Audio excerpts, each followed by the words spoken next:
You're DJ. Yes, sir. And I'm Simeon. Yes, sir. All right, so I'm just going to jump into it, dude. Here we go. I love it.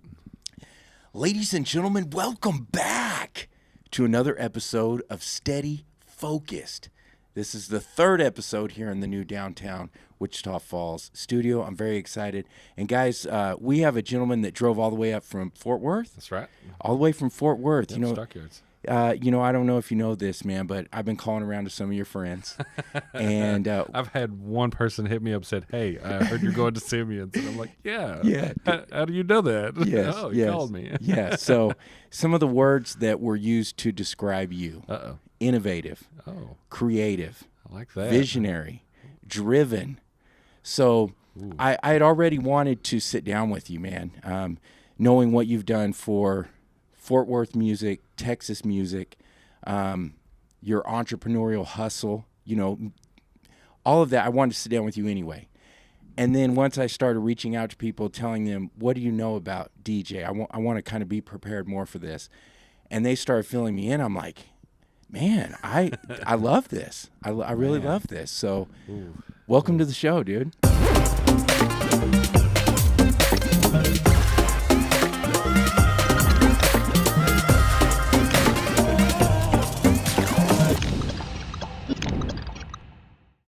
The unknown in that sentence right there. You can never mold your own visage or whatever it is. People, what they see of you out there, but you're hoping that it's good. It is good, man. People are talking big things, and we're both redheads, rocking a beard, and glasses. Yeah, so I love that. It's a little bit trimmer than usual. And so currently you are. Well, you're the creator. You're the owner of Shake magazine. Yes. And me and my wife. And talk about that. I have to say that. There you go. And then you also work as the digital marketing distribution man over at Smith Music. That's right. So talk a little bit about what is Shake. Okay. Shake originally started out as a marketing platform for a record label that I was going to start with, an artist named Kyle Fambro. When he was going as TC Fambro and the Copperheads, that was his band name, and Seth Savage, another artist. Both of those guys I'm still working with today, but they ended up not sticking it out. I guess best way to, they went and did their own things. They had the personal things that they had to take care of, and we just kept going. Me and my wife, she was also part of that. So. A big part of that. At some point, she's the one who was actually like handing me the money to say, "Hey, here, go do another session." It's like, that's thank you. So important to have someone in your life to do that. Yeah, and she still helps out. She's also another designer. I met her at college, so we both graduated at the Art Institute of Dallas, and we both have the same degree, so we can be this sometimes. But she does a lot of our design work and helps out with the magazine. She hates doing video work, so she doesn't do the videos at all. Yeah, hates it. So, but going back to that, it started out as Rattle the magazine, and we had a little record label, and that morphed into Shake because the name we had a copyright and a trademark issue, not a copyright issue, but a trademark issue. And instead of fighting it, you could spend a bunch of money, but we didn't have a bunch of money in the account. And even if we had that, we would have spent all that and ended up with a trademark that, it's still, we only have 5,000 followers on our Facebook page. Yeah. Why did we fight this? Yeah. I could have went and started another one, and that's what we did. Okay. We just started another Facebook page. Now it's called Shake. And you guys you're recording video, you're recording audio, you're releasing music, you're on Spotify, and you're this platform for artists to come in, give them a great recording, and then you push it out for them. That's right. It's twofold. It's for artists who do not have anything out there. So a lot of artists, they want to have their music drop and they get a lot of spins, but the problem is if you've never dropped music out there, you have no followers, you have nothing. So it almost is you got this really great product that you've spent a lot of money on, and you drop it and nobody's heard it, and nothing happens. Okay. So I've been pushing people to create content that is not the stuff that you're going to push to radio. Mm-hmm. It's not something that you're going to try to get a Grammy out of. Okay. But it's something that reflects what your band looks like, sounds like. Okay. Or how you sound, because you can do it acoustic. It'd be a solo project. You take that and go do a live set and put that out there in the world, and you don't pretend it's something else. You know, you don't say, this is my studio album. Give me spins on the radio when it sounds like you recorded it in a garage. Okay. And the radio doesn't want that. And the radio doesn't want that. And that could be bad for you when you send that out and you're trying to say, this is my studio album, and it sounds like crap. Okay. But there's a space for every recording. And the reason why I say that is because you look at some of these older guys that, like Robert Johnson. Every recording that ever made by Robert Johnson was done in a hotel room at the Gunther Hotel in San Antonio. Wow! And it was done with a field recorder, a tape machine, and a old Sears and Roebuck microphone. It's like this X32 right here, or this XLR. All those recordings have made millions of dollars. You know, it's just a mono recording. So there's a space for everything. It's just got to be marketed right. So I tell people, go and make you a live recording and put it out and be a single. You know, and now you have all these platforms that you have your music up. Now you have a profile. You have like good examples, Kyle Fambro. You put him out there. Now he has a Kyle Fambro on Spotify that he can go and verify and start pushing that and saying, hey, please go follow me. And then when you have enough followers, you drop that studio single.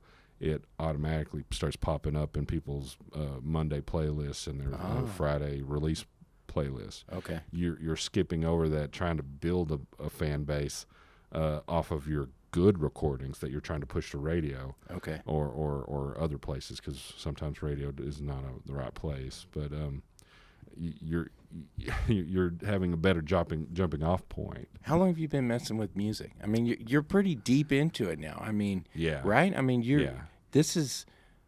Well, I want to know that, but I'm like, when people look at you, what is the role that they? Like, what sort of, are you a mentor? I mean, I know. I'm a coach. A coach, okay, yeah. I guess that'd be a better way to say it. Yeah, I could totally see that. I'm still doing that. I'm still going to those small businesses and saying, I'll give you the tools to fight your Goliath. This is what I'm still doing. Yeah, You know, it's just now it's just all musicians. And that's what they are. They're a small business. A lot of them don't think of themselves as a label, but they are recording their own music. Okay. Putting it out on their own and marketing it themselves. What's the importance of thinking bigger? Thinking bigger. Oh man, the thing is there value to it? There's a lot of value to that, and it's because it doesn't cost a lot. People think that it costs a lot to think big. You know, it does not cost a lot to have good design. It does not, you know, as long as you know it. I mean, really, the main thing that it costs you is your time. That's your main thing. But going down to the library and picking up some books on graphic design and learning about the history of graphic design, or going to a record shop if it's a musician and just thumbing through all the old vinyls and learning about design work, you know, you can have really bad design work. You've seen it, and especially in the musicians, some of them don't care. They just like, here's a picture of me in front of a brick wall and there's a railroad path. You know, it's awful, and it's just like, let's throw Bleeding Cowboy on it. All right, we got our first single. Font. That font makes me go crazy. Who doesn't? Oh my gosh! At one point, everybody in the Texas music scene thought it was like, oh, we got to have this, but no, you go spend some time at a record shop and you start thumbing through old jazz vinyls, and you see so much good design work. I mean, we're in a mid-century modern building right now. Just like everything during that time period is so beautiful and printed. And it was printed in a different way, because a lot of it's just two-color print when you think about it. I'm jumping into too much jargon here. No, it's good. I come from the graphic design world, so it's I love it. So you're saying take the time to look at what the greats are doing, and go ahead and most of these people allow yourself to be there. Especially with the musicians, you're already doing it with the music. You're listening so intently to the greats and how they sound. You have to look at how they were marketed as well. Oh, okay. And right now we have a problem with people being too afraid to really fuck up. Okay. Sorry if I go for it. Bring it, dude. They're so worried about it that they will not put themselves out, and that's the wrong mentality to have, especially now. Like maybe that might have been the thing in the 80s and 90s when there was a level of competition and a level where you had to be on a major because you had to have that certain amount of money to be marketed across the whole planet, basically, to make a profit. And they sold vinyls and cassettes, and then the CDs came around. They made a lot of people money, but still, in the 90s, there was only one person making CDs, and that was Sony. Okay. That's why you had to be on a major to have really good traction, because they were the only people who would make you that product and get it on the shelf. Okay. And now we have people like Smith and TuneCore and CD Baby, and you could go put music out. You can go fart into a microphone and then put it out there and sell it for 99 cents. It's just insane. Right. I don't know where I was going with that. I don't know, but let me jump in on that. And we were talking about this earlier, but does Spotify make money? Spotify does make money. Okay. Yes. Yeah. So if an artist is like, I don't think I should get on Spotify. That's a terrible idea. Really? Yes, okay. What about podcasts? Do you think it's good for podcasting? I think it's fantastic for podcasts, okay. especially musicians to podcast. Yeah. They should, of course, they should be thinking about what the end goal is. What are you trying to do? Because you can go down a rabbit hole. You can just talk about so much. That's why I like you have an idea of what are we talking about. Okay. What is this purpose? We're talking about how do you stay focused, right? Yeah. There's we started rambling. Yeah. But musicians, if they create a podcast and they start interviewing other musicians and they just chat back and forth about the methodology of writing music, the methodology of recording music. Mm-hmm. Okay, now in the SEO, when they look for me or they look for you, we're popping up together. Okay. So that helps generate a scene. Yeah. And I love podcasting for that. Okay. So you got guys, we're gonna be talking some geeky stuff, right? Just bear with us. This is the lowest listened to podcast. Right. We're going for it. We're gonna talk SEO. We're gonna talk about design work. We're gonna talk about but yeah, bottom line, just this guy's he's a brilliant genius in the music, putting in the work. So when you're talking about SEO, what is Smith Music, and how does that tie back into what we're talking about? Okay, Smith Music is a distribution company. Smith Entertainment. Okay. So Smith Music is an umbrella for two companies, Smith Entertainment and Smith Music Group.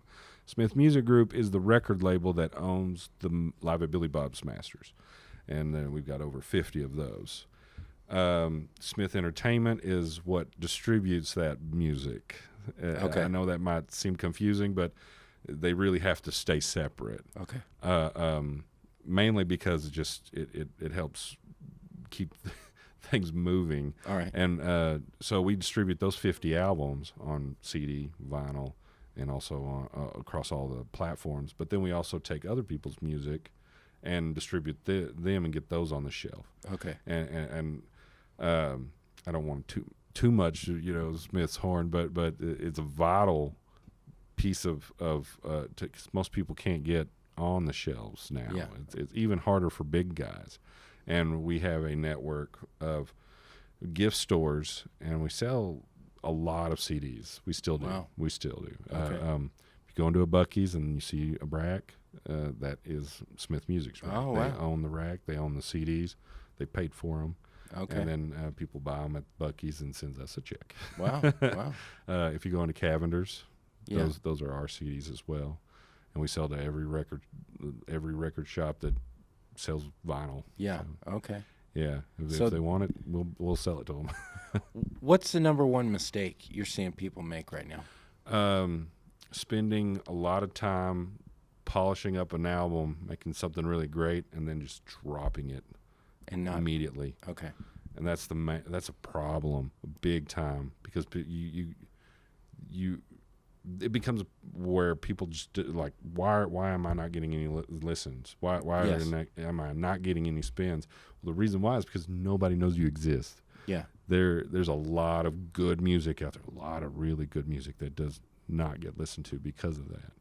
And it's something maybe you don't know, that you're supposed to drop music on Fridays, so you can be a part of that algorithm that Okay. Spotify and Pandora and Apple has built. Wow. So Okay. you I didn't know gotta, that. if it's digital, it's got to go out on a Friday. What day you think is best for a podcast? For a podcast, I don't know. That's a good question. I think- I've been dropping on Fridays. Really? Steady focused Yeah. Fridays. yeah.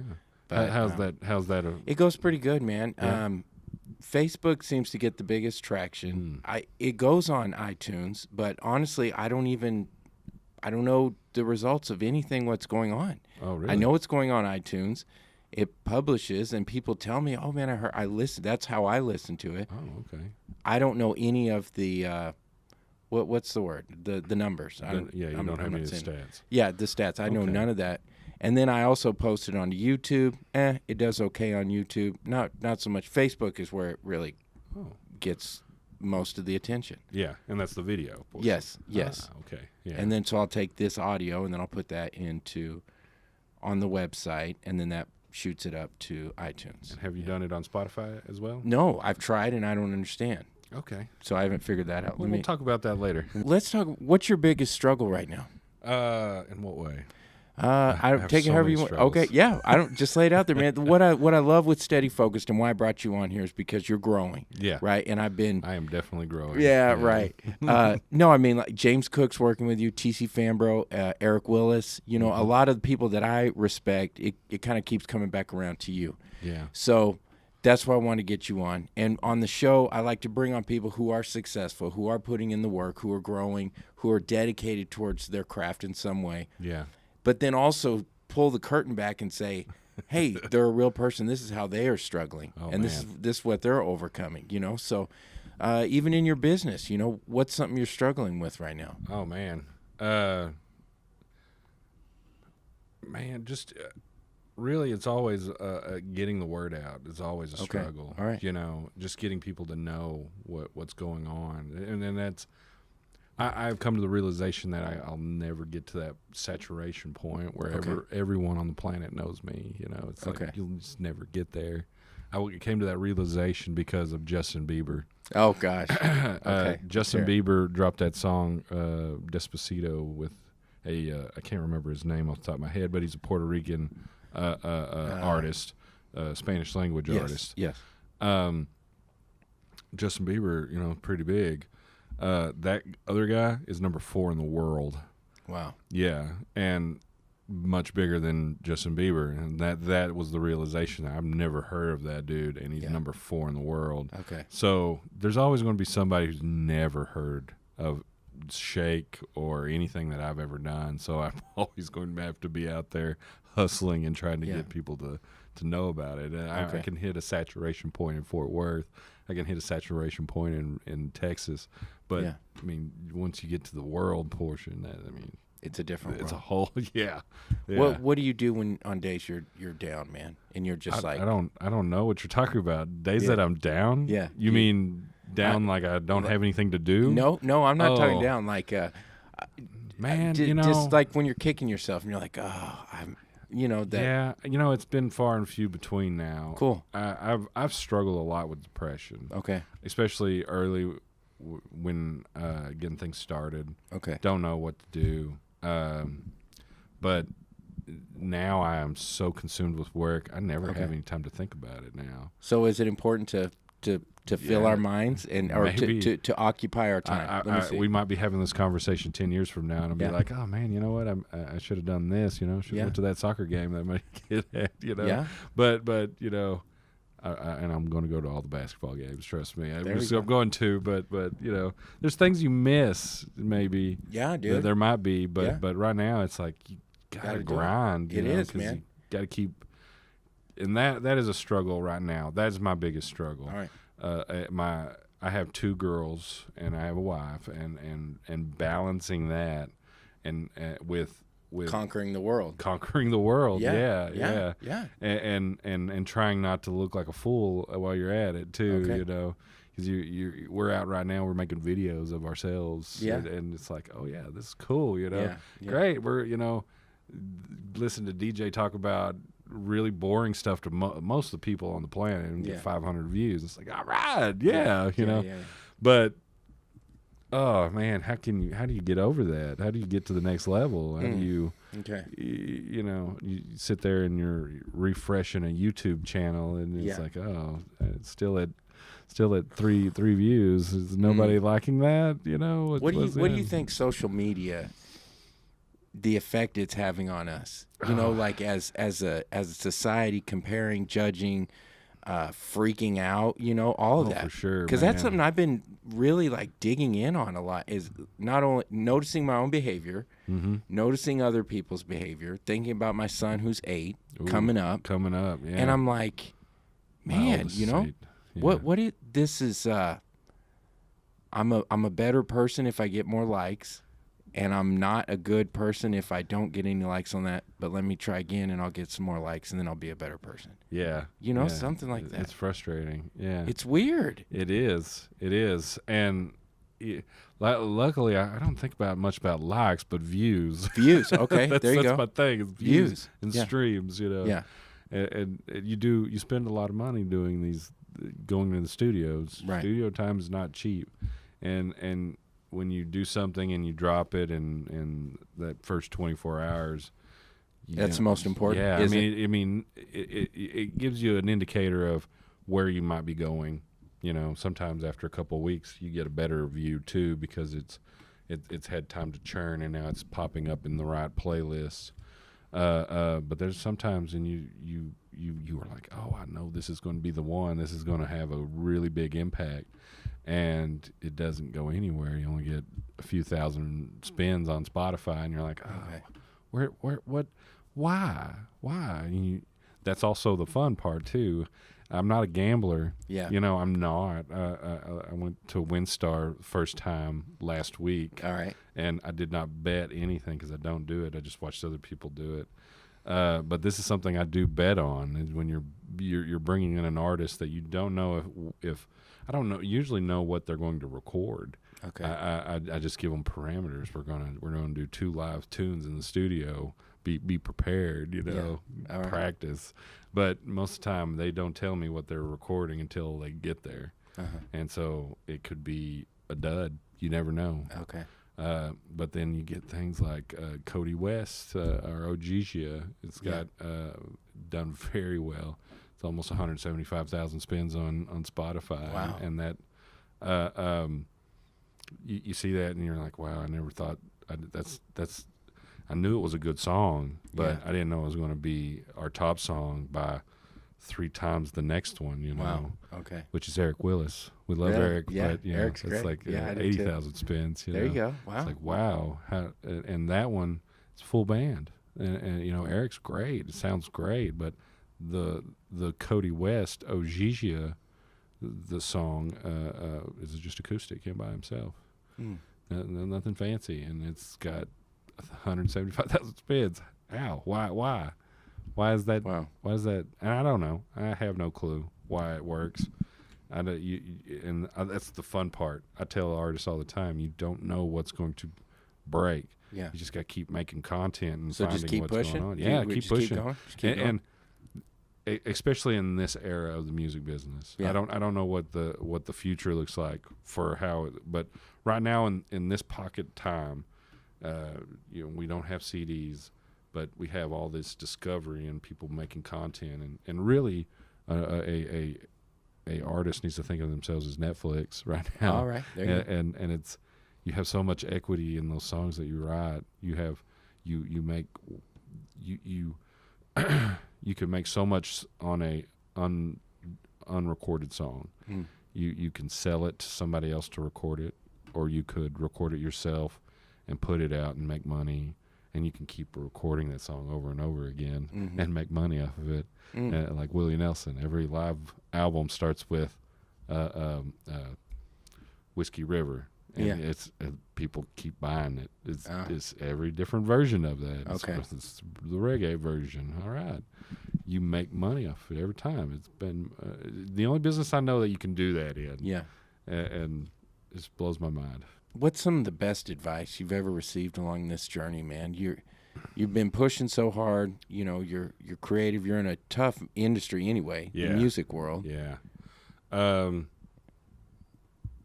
get jaded. One thing. Okay. You know, don't take things too personal, because with music, with a normal corporate environment, you know, or like you're going to FedEx, you bring a package and then you pay to have it shipped, and there's no, I don't know that person who shipped that package, you know. Yeah. But with music, I'm dealing with that artist personally, and we're talking about creative things, getting very personal, and you get to know them in a different way. And so when they say, no, I don't want to do a session with you, or I don't want you to distribute my music, or you did, and then they're like, oh no, I'm going to take it to somebody else, you could almost feel hurt on it, you know. But you don't, you know, you're not supposed to. You should, and you never want to burn a bridge either. That's other good advice. Never burn a bridge, because you never know what's going to happen. Because things change so rapidly. One person will work for this person, and they get fired, and they go work for this person, and that could open up doors. And as long as you try to stay neutral a lot with that regard. Especially we're dealing with managers and musicians, and that manager might have 6 guys that he's dealing with. Okay. So if one of those artists gets mad at each other, I still have to stay neutral. Yeah. So yes, I'm still friends with the manager. I'm still friends with the musician and those other musicians that they're still working with that manager. Yeah. Yeah. It's like walking on eggshells a lot. I bet there is a lot of that. What's the Fort Worth music scene like? Very eclectic.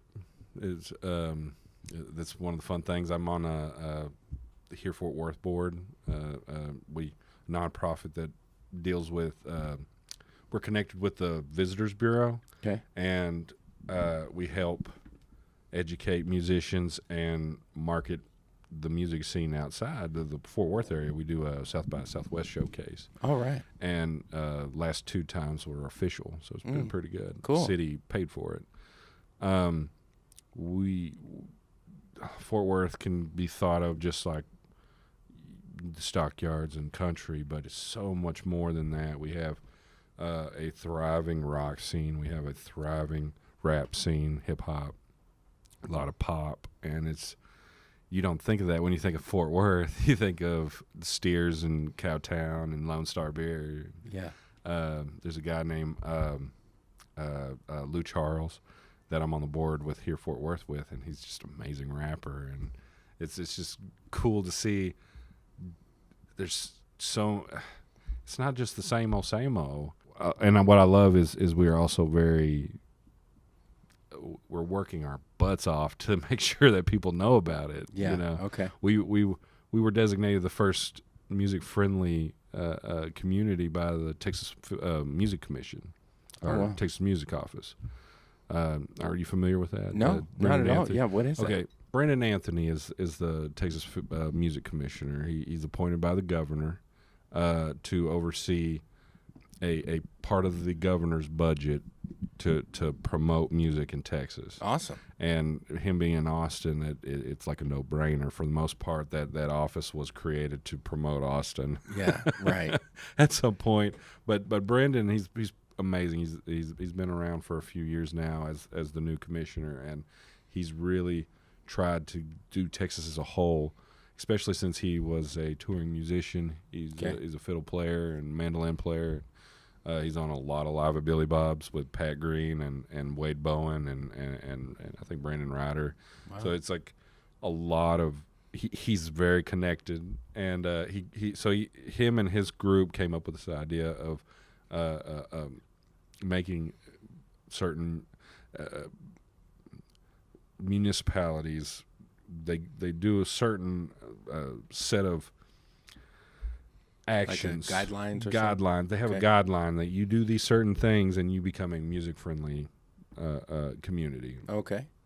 We had already started the Here Fort Worth, and it came out because of the city wanting to capitalize on Leon Bridges. Leon Bridges blew up, and it's like, oh, well, there's music in Fort Worth. There's always been music in Fort Worth. Yeah. It's just now it's at that level where we're winning Grammys. Yeah. Or being nominated for it in Leon's case. And then, so the mayor got together a bunch of people who are in the music business to come up with some ideas of how we can promote that. And one of those people who were in that initial group asked me to join that board. Very cool. And it was, I was very honored, Yeah.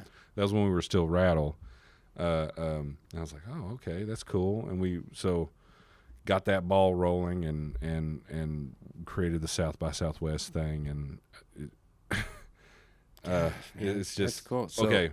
But so we after we got Here Fort Worth already created, we were already doing the guidelines. So we were set up immediately to basically be the first music friendly city. Yeah.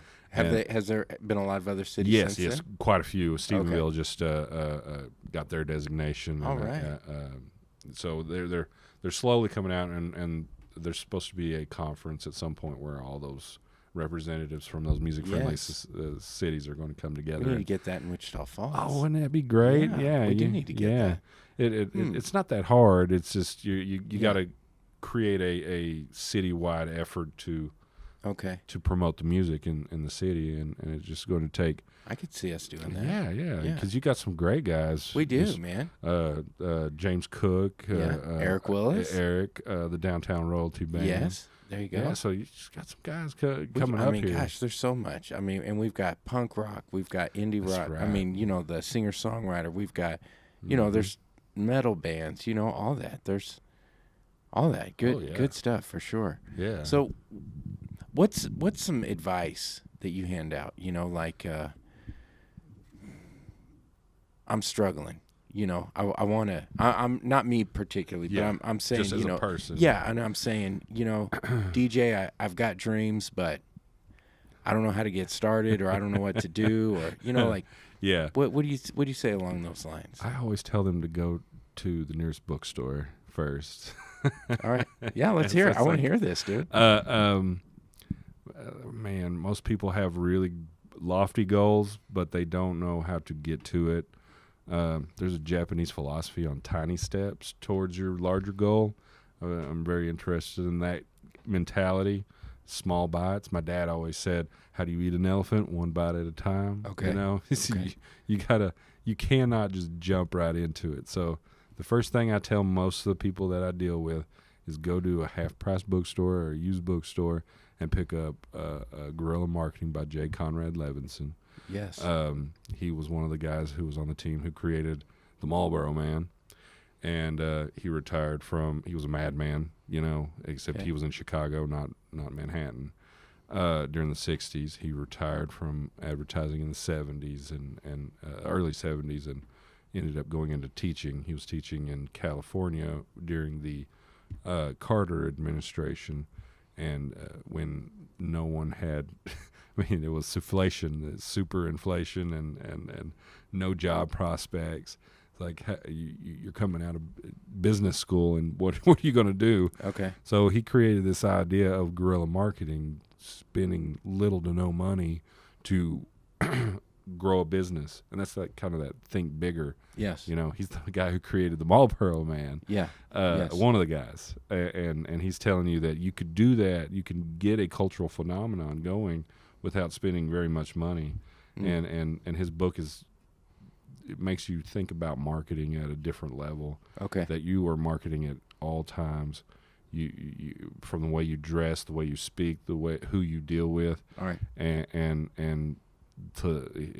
he lists out all the ways you can spend money on advertising very little, from business cards to newspaper ads. And this was made in the late 70s, and it blew up and became a series of books that are tailored to different industries. Okay. So that's the first book I tell. Okay. I tell, go pick that thing up and awesome. Read it back to front. I have the Guerrilla Marketing remix book that came out about 5 years ago. Okay. And it's like a Bible to me. It's dog-eared, and when I feel down, that's the first book I grab. I'm like, I'll just any place and start reading. And it fills you. It makes me feel good. You, yeah, it's like I'm like, oh, that's a good idea. You know? There you go. And then also there's another book that I really enjoy, and it's called Brand Hijacking. I don't know the author's name. I want to say artist because I'm usually talking about musicians. Yeah. But the author's name is a long Polish name, so it's got a lot of things. He's from Poland, but he's got this idea of a brand hijack. He looks at certain brands end up with a fan base and a customer base that they had no plans to market to. They didn't think of them as their target market, but they're coming out in droves and buying that stuff. Okay. So they talk about Faygo and the Insane Clown Posse. Yes. And how that drives sales, where it's a cheap soda from Michigan that they ship out all over the country because Insane Clown Posse people, the Juggalos, they love it. Yeah. And then they talk about Cristal and the rap community, and how Cristal screwed that up because the CEO was like, I don't want to be associated with any rappers. Oh, wow. And so there was a big, huge backlash, and they moved over to different other brands. Okay. But it's just amazing how do you reverse engineer that? Okay. And what's the name of that one more time? Brand hijacking. Okay. Yeah. And they equate building your brand to building a cult. I see that. Yeah, I totally see that. And so you end up with you end up with super fans. Those are your disciples, and those are the people that will go out and proselytize for you. Yes. And say, yes, you need to go and use this guy. And those are the people that you coddle and you say, oh, you. Especially with musicians, this is easy. Okay. There's guys that they have super fans that will say, oh, you need a bus? I'll buy you a bus. Right. Okay. And it's only $1 million for a bus. Oh, I'll buy it for you. Wow. And you're like, why are you buying him a bus? He does not need a bus. Yeah. He needs something else besides a bus. He needs a small van. Yeah. Well, no, he needs a reality check. Oh, there you go. Because he's not that good. Okay. Right. Sometimes. Right. Okay. But so those are the patrons that you need to be really attuned to, and then those people that you go out and preach the gospel of your brand. Wow. And you're right. Yeah, that's totally. And then you have your inner circle, and that's what they talk about is building that core group of people, and then spending your money on that core group. Yeah. And then they will go out and do the heavy lifting and getting more people to come in. They talk about Crush White Strips. And how they did a reverse brand hijacking, by going out to gay clubs and handing out Crest White Strips, and it said it blew up in that subculture, and then that subculture it spilled out into the suburban housewives. Wow! And then the population as a whole. And they were able to track that. Case studies are so fun. You know? It's it is. We are talking some nerdy stuff here. We're getting nerdy, man. But that's how you grow them. Like analyze that stuff. Yeah, and also that's also why I tell people you never know what's going to happen. You cannot predict. Like I deal with artists who say, "This is the song that's going to make me. This is the song that I want to push the radio," and it's like, just put it out. We'll see. Yeah, we'll see what happens. Yeah, let the people decide. Let the people decide, and we're in a point where, going back to the guy who did Despacito, I never heard of that guy. Yeah. Well, we got artists who are creating really good content over here, and it's all rock, and that thing blows up. But then they do an acoustic version, and it gets dropped into a playlist, and now he's known in this subset for that acoustic version. They don't even know that he's got this rock thing going on over here. Yeah. To them, it's just, oh, this is acoustic. Okay. and there's two different fan bases that Totally. they have. They may not even, because we're so listening to what we're in our own thing. Yeah. So you I only listen to coffee shop playlist on Spotify. And so this one cover, you might be a metal guy, but you did a cover, acoustic cover of something, and it goes in that playlist. And now it's your top song, 9 million spins. So what do I do? I'm supposed to be a metal guy, you know. That was not supposed to be that way, but I just love it. That's what makes it even more fun, because it's gamble. You don't know. It is a gamble. And if it doesn't work, you can always go record that thing again. So it's important just to keep going. Keep going, and no matter what, if it doesn't work out, you can always come back as long as you're pushing, and eventually that it'll snowball. Okay. Where and also with musicians, you got to think strategically at what your cost and your marketing, what you're marketing, but you just keep pushing, keep making content, and keep putting it out there to people to listen to, because and this is the one thing that that the people do struggle with. Be true to yourself and just make the stuff you want to listen to, and just put it out there. If somebody doesn't like it, if it doesn't hit, I mean, it just didn't, you know. But you got to do what you wanted to do, and that's why I keep telling people now: don't worry about trying to sell it, just make it and put it out, and make more of it. And we have short attention spans right now. We are a Netflix generation. It's got to be on demand, and once I watch it, I forget it. That's true. I love photography. I love video. I love creating, pushing content, helping people, inspiring people.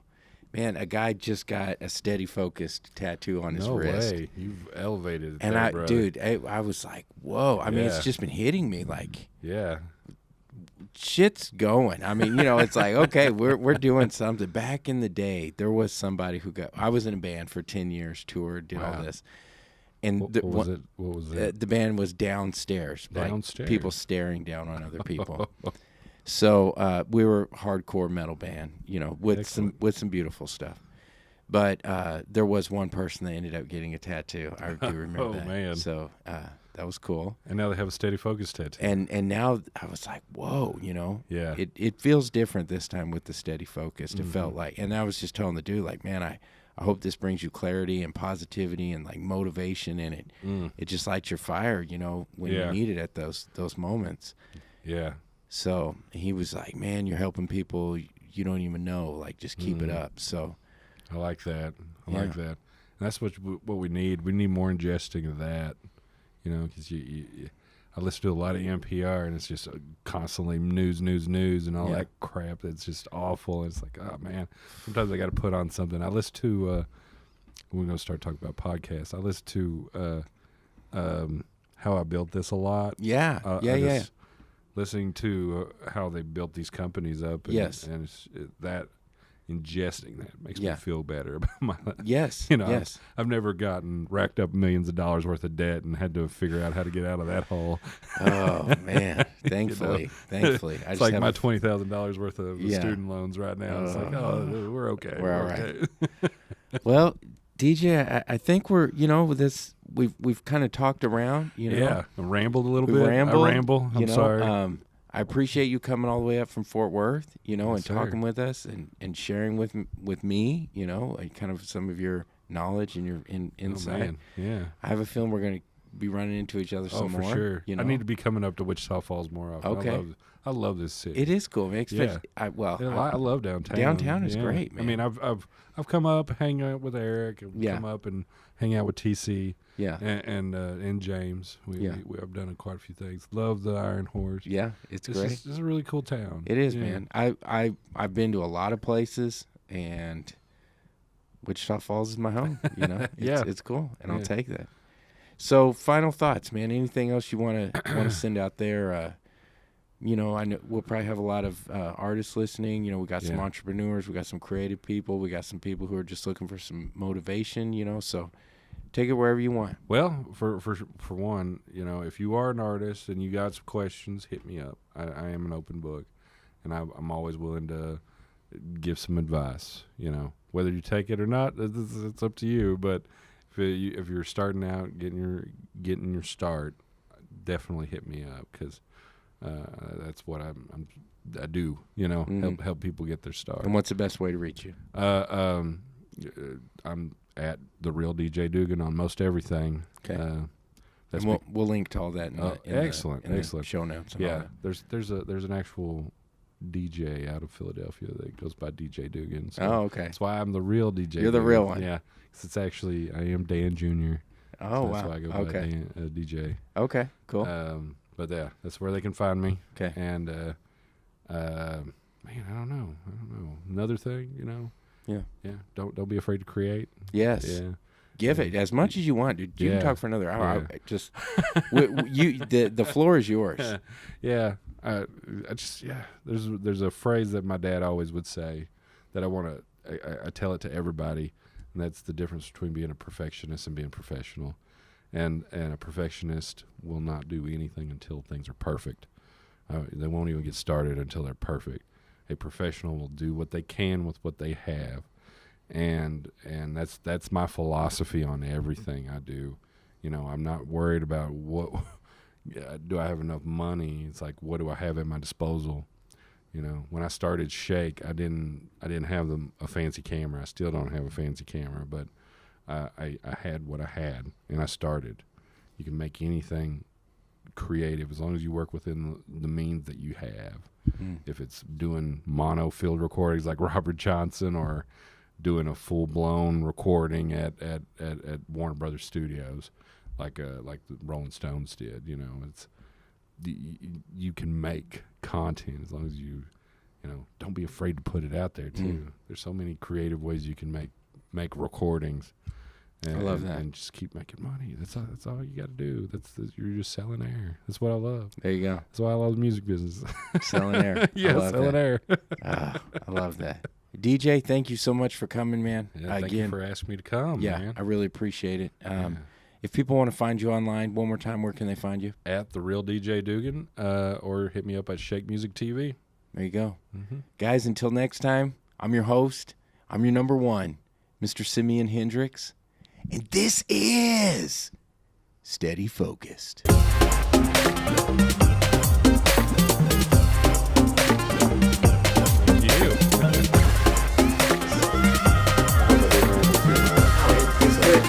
what I just like to record it, and then one thing that I'm going to be focused, like you're talking about the kind of the shorter attention spans. What I really know is it's great to do the full 45 minutes, but I'm just shooting myself in the foot if I don't trim out 4 or 5 of those 1 minutes. Yeah. Because it works, Yeah. Doing the 1 minute trim outs, put it on Instagram, put it on Facebook, put the caption underneath it, and so it's that NPR method. Do it once and then chop it up as many different times and many different ways. Okay. So they record something that's one big long podcast. They cut out a snippet, and that's they play that on the radio and send people a podcast. Okay. They might have a blog post that's just the transcript of that podcast. That's kind of stuff that they do. They'll put like the whole thing. Yeah, just all written out. What? Yeah. Okay. You can do something like there's like a place called rev.com. Yes. You pay $1 and they'll transcribe everything. Yeah. It's like $1 a minute. Huh. Wow. They also do the closed captioning too. Yeah. Okay. And put that on YouTube. Okay. Yeah. That's that mentality, that NPR mentality. Yeah. So